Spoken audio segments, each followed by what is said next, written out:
आगरा के विकासखंड बरौली अहीर में आयोजित 7 दिवसीय श्रीमद् भागवत कथा के अंतिम और 7वें दिन आचार्य द्वारा भगवान कृष्ण और सुदामा की मित्रता का वर्णन किया गया। भगवान कृष्ण की लीलाएं सुन सभी श्रोतागण भक्ति में झूम उठे। वहीं भगवत कथा के समापन के बाद विशाल भंडारे का भी आयोजन किया गया। आगरा के विकास खंड बरौली अहीर के ग्राम पंचायत लगावली कस्बे में चल रही 7 दिवसीय श्रीमद् भगवत कथा ज्ञान यज्ञ के आखिरी दिन कथा व्यास आचार्य मुनेन्द्र कृष्ण शास्त्री ने अपने मुखारविंद से श्रोताओं को विभिन्न कथाओं के प्रसंगों पर प्रवचन दिए। 7वें दिन कृष्ण की अलग अलग लीलाओं का वर्णन किया। सुदामा चरित्र का वर्णन करते हुए कथा व्यास आचार्य मुनेन्द्र कृष्ण शास्त्री ने बताया कि मित्रता कैसे निभाई जाए, यह श्री भगवान कृष्ण और सुदामा से सीखना चाहिए। उन्होंने कहा कि सुदामा अपनी पत्नी के आग्रह पर अपने मित्र से मिलने के लिए द्वारिका पहुंचे।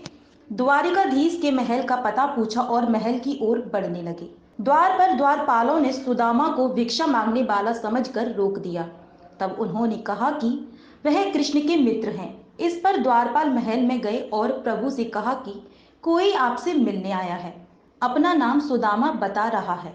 जैसे ही द्वारपाल के मुंह से उन्होंने सुदामा का नाम सुना, प्रभु सुदामा सुदामा करते हुए तेजी से द्वार की तरफ भागे तो देखा कि सामने सुदामा खड़े हैं। आज सप्तम दिवस था। सप्तम दिवस में सभी चरित्रों का वर्णन, विषय अनुक्रमण के बारे में बताया गया, जिसमें सुदामा चरित्र इत्यादि सुनाया गया है। सभी श्रोताओं को ओतप्रोत कर देने वाली ऐसी श्रीमद् भगवत गीता का रसस्वादन कराया गया है, जिसमें सभी श्रोताओं ने मिलकर के बड़े ही आनंद के साथ इस जो कार्यक्रम को आज सप्तम दिवस की इस पुण्य पावन बेला का आनंद लेकर के अपने आप को कृतार्थ किया।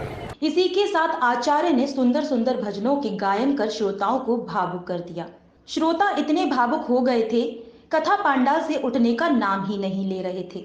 इसी के साथ कथा का समापन हुआ और एक विशाल भंडारे का भी आयोजन किया गया। प्रातः दर्पण न्यूज के लिए आगरा से गजेंद्र तोमर की रिपोर्ट।